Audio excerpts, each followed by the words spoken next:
40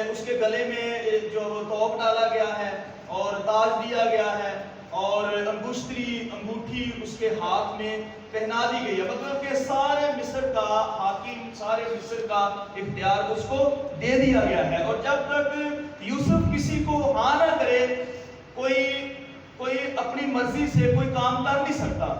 یوسف نہ کرے مطلب کہ اس کی ہاں میں ہاں ہے اور اس کی نہ میں نہ ہے۔ تو یہاں تک یوسف کو وہاں پہ اختیار دیا گیا۔ ہم بات کر رہے ہیں انگوٹھی کی، تو جب نکاح کے دوران دلہا دلہن ایک دوسرے کو ایکسیپٹ کرتے ہیں تو یہ جو ظاہری نشان ہے، انگوٹھی دینا، انگوٹھی لینا، پہنانا، تو یہ سارا کچھ ایک دوسرے کو ہم ایک دوسرے کو کیا کر رہے ہیں، ایک دوسرے کے تابع کر رہے ہیں، پیش کر رہے ہیں۔ تو یہاں پہ جو بڑا خوبصورت حوالہ ہے کہ نیک عورت اپنے شوہر کے لیے کیا ہے، تاج ہے، اپنے شوہر کے لیے۔ تو بہت سارے کلام مقدس میں کریکٹر ہیں، سب سے مشہور کریکٹر جس کا ہم کلام مقدس میں ذکر دیکھتے ہیں، سارا، نیک عورت، دعائیا عورت اور تابعدار عورت ہے۔ خدا نے جب ابراہیم سے کلام کیا ہے کہ تو اپنے ناطے داروں کو چھوڑ کر، اپنے کاروبار کو چھوڑ کر، اپنا سب کچھ تو چھوڑ کر تو اس جگہ پہ جا جو میں تجھے دکھاؤں گا۔ پیدائش کی کتاب 12ویں باب میں پہلی 5-6 آیات آپ پڑھیں تو وہاں پہ آپ کو ذکر ملے گا۔ تو کلام مقدس میں ابراہیم نے جو کچھ خدا نے اس کو کہا ہے اس نے کیا ہے۔ اور یہاں پہ ایک اور چیز ہمیں نظر آتی ہے، اور ایک شخصیت نظر آتی ہے، وہ سارا ہے۔ اور سارا نے اس تک نہیں کی، سارا نے کوئی عذر پیش نہیں کیا۔ اتنا کاروبار، اتنا ساڈا روپیہ پیسہ تباہ ہو جانا، اسی کریں گے کہ پتہ نہیں جانا کتنے، پتہ نہیں کہڑے خدا نے تیرے نال گل کی۔ تو وہ اس نے اپنے آپ کو مکمل طور پر اس نے ابراہیم کے سپرد کیا ہوا تھا، تابع کیا ہوا تھا۔ پترس تو یہاں تک بیان کرتا ہے کہ سارا ابراہیم کو اپنا خداوند کہتی تھی کہ یہ میرا خداوند ہے اور میں اس کی تابع داری میں رہوں گی اور میں اس کی بات مانوں گی۔ تو اگر سارا اس کی تابع دار ہے تو ابراہیم بھی اس کا تابع دار ہے۔ جو نیک عورت ہوتی ہے وہ اپنے شوہر کی بات مانتی ہے اور منوا بھی لیتی ہے، یہ اس کے اندر کوالٹیز ہوتی ہیں۔ تو کیا تو غلطی ایک چیز اور پیدائش کی کتاب 16ویں باب میں، تو وہاں پہ ہمیں سارا کا ذکر ملتا ہے۔ سارا کے ایک کام، اس نے جب دیکھا کہ میری تو کوئی اولاد نہیں ہے، نکالے ذرا پیدائش کی کتاب اس کا 16واں باب ہم پڑھتے ہیں۔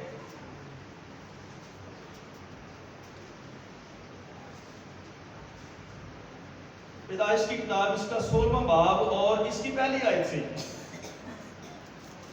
پیدائش 16واں باب پہلی آیت سے، اور ابرام کی بیوی ساری کے کوئی اولاد نہ ہوئی، اس کی ایک مصری لونڈی تھی جس کا نام ہاجرہ تھا، اور ساری نے ابرام سے کہا کہ دیکھ خداوند نے مجھے تو اولاد سے محروم رکھا، سو تو میری لونڈی کے پاس جا، شاید اس سے میرا گھر آباد ہو۔ اور ابرام نے ساری کی بات مانی۔ ابرام نے کیا کیا؟ ابرام نے ساری کی بات مانی، اور ابرام کو ملک کنعان میں رہتے 10 برس ہو گئے تھے جب اس کی بیوی ساری نے اپنی مصری لونڈی اسے دی کہ اس کی بیوی بنے۔ تو بعض دفعہ ہم بات لونڈی تک ہی رکھتے ہیں، یہ اس کی بیوی بھی تھی۔ ابراہیم کی تین بیویاں تھیں، تو ان میں سے سب سے جو زیادہ پیار کرنے والی اس کی بیوی تھی وہ سارا تھی، جو اس کے تابع تھی، اس کا حکم مانتی تھی، اور اپنے شوہر کے لیے یہ شخصیت ایک منفرد تاج تھا، ایک چمکیلا تاج تھا۔ تو ایک اور ہمیں شخصیت کلام مقدس میں ملتی ہے، ابی جیل۔ کتنے لوگ ابی جیل سے واقف ہیں؟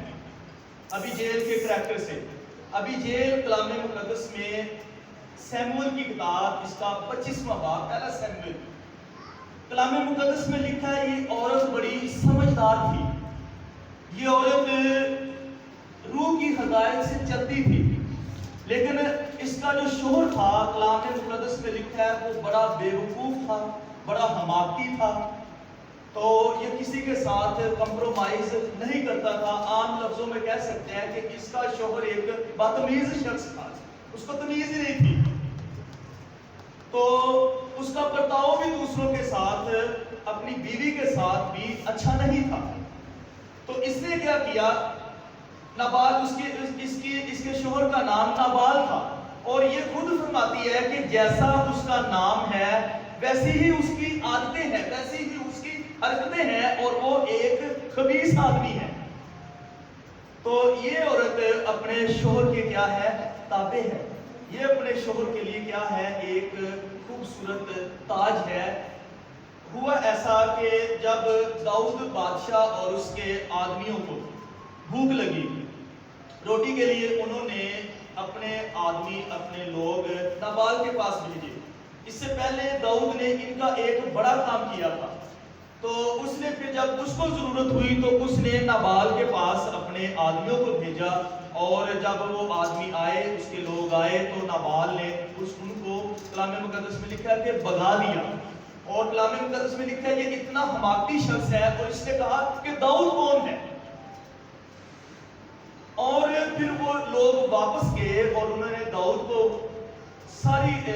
ساری خبر دی کہ ہمارے ساتھ ایسا ایسا ہوا۔ تو پھر داؤد نے ارادہ کیا کہ وہ نابال کو قتل کرے گا، نابال کو صفحہ ہستی سے مٹا دے گا، اس کی نسل تک وہ رہنے نہیں دے گا۔ ایسا جب ابھی جیل نے سنا تو کلام مقدس میں لکھا ہے کہ اس نے روٹیاں بنوائی، اس نے ایک بھیڑ یا بھیڑ کا بچہ، بکری کا بچہ اس نے ذبح کیا، اس کو بھونا، یعنی کہ کھانا تیار کر کے یہ داؤد کے لیے، اس کے آدمیوں کے لیے یہ لے کر گئی، اور اپنے شوہر کے لیے اس نے داؤد بادشاہ سے منت کی کہ تو میرے شوہر کو قتل مت کرنا، تو میرے شوہر کو تباہ و برباد مت کرنا، وہ تو ہے ہی ایسا، لیکن میں اس کی طرف سے تجھ سے کیا کرتی ہوں، معافی مانگتی ہوں۔ تو داؤد نے جب اس عورت کی شخصیت، اس کا کردار، اس کے رویے کو دیکھا، اس کا ارادہ بدل گیا۔ ہاللیلویہ۔ تو نیک عورت اپنے شوہر کے لیے تاج، اپنے گھر کے لیے تاج، تو اپنے معاشرے کے لیے بھی، وہ گھر کو بھی، وہ شوہر کو بھی، وہ زندگی کو بھی بچا سکتی ہے۔ ہاللیلویہ۔ کلام مقدس میں کرنتھیوں کے خط میں لکھا ہے کہ ایک عورت اگر اس کا شوہر بگڑا ہوا ہے، اگر اس کا شوہر راہ راستے پر نہیں ہے، تو وہ دعاؤں کے وسیلے سے اس کو مسیح تک، خدا تک لا سکتی ہے، اس کے وسیلے سے وہ چینج ہو سکتا ہے۔ تو ابھی جیل اگر ایسا کر سکتی ہے، اس نے گدھا تیار کیا، اس سے وہ گدھے پہ بیٹھی ہے اور اپنے نوکر ساتھ لیے ہیں، اور داؤد کے پاس گئی ہے اور معافی مانگی ہے، اپنے شوہر کو بحال کرا دیا ہے۔ اور داؤد آگے کیا کہہ رہا ہے، داؤد کی سنیں، داؤد کہہ رہا ہے کہ خدا تجھے برکت دے، تو مبارک عورت ہے، تو نے مجھ سے، میرے ہاتھوں سے ایسا گناہ ہونے سے مجھ کو بچا لیا۔ وہ تو ارادہ کر چکا تھا، لیکن اس کے رویے نے، اس کے کردار نے ایک زندگی بچا لی۔ تو مائیں، بہنیں، بیٹیاں، اگر وہ اپنے شوہر کے لیے، اپنے گھر کے لیے تاج ہیں، تو وہ اپنے گھرانے کو، اپنے چرچ کو، اپنے خاندان کو بچا سکتے ہیں۔ اور سارا ابھی جیل، کلام مقدس میں یہ بڑی تابعدار شخصیت ہے، یہ دعائیہ شخصیت ہے، یہ خدا کے حضور دعا کرنے والی عورتیں ہیں، شریعت پر عمل کرنے والی عورتیں ہیں۔ سارا کے دور میں شریعت تو نہیں تھی، لیکن خدا کے حکم، خدا کے وعدے ان کی زندگی میں تھے، اور خدا نے ان کو ڈھیروں برکات سے نوازا۔ ایک اور شخصیت ہم کلام مقدس میں دیکھتے ہیں، مقدسہ مریم، جیسا خدا اس کو حکم دیتا ہے، جیسا یوسف اس کو کہتا ہے، وہ ایسا ہی کرتی ہے۔ مقدسہ مریم اپنے شوہر کے لیے ایک خوبصورت تاج ہے، اور انسان کی چمک اس کے کاموں میں ہے، اس کی باتوں میں ہے، اس کے کردار میں ہے۔ تو کلام مقدس میں خدا بھی کہتا ہے کہ انسان کی بات کر رہا ہے، چاہے وہ عورت ہے یا مرد ہے، خدا کا تعلق انسان کے دل سے، اس کی روح سے، اس کی زندگی سے، اس کے کاموں سے، اس کی تابعداری سے۔ نافرمان شخص کو خدا پسند نہیں کرتا، اور نہ ہی نافرمان شخص کو خدا اپنے منصوبوں میں وہ لیتا ہے۔ خدا ان لوگوں کو اپنے منصوبوں میں لیتا ہے جو اپنی زندگی میں زندگی کا تاج رکھتا ہے۔ اور اس کے علاوہ میں نے یہ 3-4 چیزیں یہاں پہ تاج کی جو خصوصیت ہیں، 7 طرح کے تاج ہیں۔ زندگی کا تاج ہے، فخر کا تاج ہے، جلال کا تاج ہے، برکت کا تاج، حکمت کا تاج ہے، اور دولت اور پاکیزگی کا تاج ہے. اور عورت کو یہاں پہ تاج کے ساتھ تشبیہ دی گئی ہے. اور کلام مقدس میں ہم مکاشفہ کی کتاب میں بھی ہم زندگی کا تاج دیکھتے ہیں, جلالی تاج دیکھتے ہیں. تو تاج میں ایک قوت ہوتی ہے. کیا ہوتی ہے؟ تاج میں قوت بھی ہے کہ اگر ایک عورت جب وہ اپنے شوہر کے لیے تاج ہے تو مطلب یہ ہے کہ وہ اپنے صرف شوہر کے اختیار میں, اسی کی قوت میں, دوسرا کوئی اس پر قبضہ نہیں کر سکتا, دوسرا کوئی شخص اس پر اختیار نہیں جما سکتا, تو کوئی اس کو فتح نہیں کر سکتا. اگر وہ تاج چمکتا رہے, اگر وہ تاج خدا کے حضور برکت کا باعث ہو. تو کلام مقدس میں ہم نے 3 شخصیات کو دیکھا ہے جو اپنے خدا کے لیے اور اپنے شوہر کے لیے, اپنے خاندان کے لیے یہ شخص عزت اور برکت کا یہ باعث بنی. اور سارا کے وسیلے سے آج ابراہام کے وسیلے سے آج نجات ہم تک پہنچی ہے, یسوع مسیح ہم تک پہنچا ہے. اور جو خدا نے وعدے ان کے ساتھ کیے تھے کہ تیرے وسیلے سے قومیں نجات پائیں گی, ہاللیلویہ. تو سارا کی نسل سے اسحاق ہوا, اور اسحاق سے آگے جتنا بھی سلسلہ چلتا آیا ہمیں متی کی انجیل میں یہ سارا نسب نامہ ملتا ہے. اور اینڈ پہ خدا یسوع مسیح جو نجات لے کر آئے, زندگی لے کر آئے اور گھرانوں میں سلامتی لے کر آئے. تو میرے عزیزو, آج گھرانوں کی سلامتی, گھرانوں کی برکت وہ عورت کی وجہ سے ہے. وہ عورت جو نیک ہے, وہ عورت جو پاک ہے, وہ عورت جو جلالی ہے, وہ عورت جو زندگی کا تاج رکھتی ہے, وہ عورت جو اپنے شوہر پر, اپنے مسیح پر فخر کرتی ہے, وہ عورت جو اپنے اندر ایک دولت رکھتی ہے, اختیار رکھتی ہے, وہی خاندان کو کامیاب کر سکتی ہے. ہاللیلویہ. تو یہاں پہ تو ہم نے یہ پڑھا ہے کہ نیک عورت اپنے شوہر کے لیے کیا ہے؟ تاج ہے. لیکن ندامت لانے والی اس کی ہڈیوں میں کیا ہے؟ بسیدگی کی مانند ہے, ایک بدبو کی مانند ہے, جو بیوقوف عورت ہے. نیک عورت اپنے شوہر کے لیے تاج, اور ایک ہوتی ہے بیوقوف عورت. عورتیں طرح طرح, یہ ہاتھ سیدھا ہے اور ایک ہاتھ یہ الٹا بھی ہے. عورت میں کمیاں بھی ہوتی ہیں اور خوبیاں بھی ہوتی ہیں, تو بیوقوف بھی عورت ہوتی ہے. تو یہ تو عورت, نیک عورت اپنے شوہر کے لیے تاج, تو بیوقوف کیا ہوگی؟ یہ کیسا تاج ہے؟ یہ کنڈیاں کا تاج ہے. یہ کیڑا تاج ہے؟ یہ کانٹوں کا تاج ہے, کنڈیاں کا تاج. پتہ ہے کنڈیاں کا تاج خدا یسوع مسیح نو رومیہ نے پہنایا. کانٹوں کا تاج اس کے سر پہ رکھا گیا, یعنی کہ ساری عمر رہنا بھی شوہر کے ساتھ ہے اور اس کو دکھ ہی دینا ہے, اس کو کانٹے چھپونے ہیں, اپنی باتوں سے, اپنے کاموں سے, اپنے رویے سے, اپنے کردار سے تابع داری میں نہیں رہنا.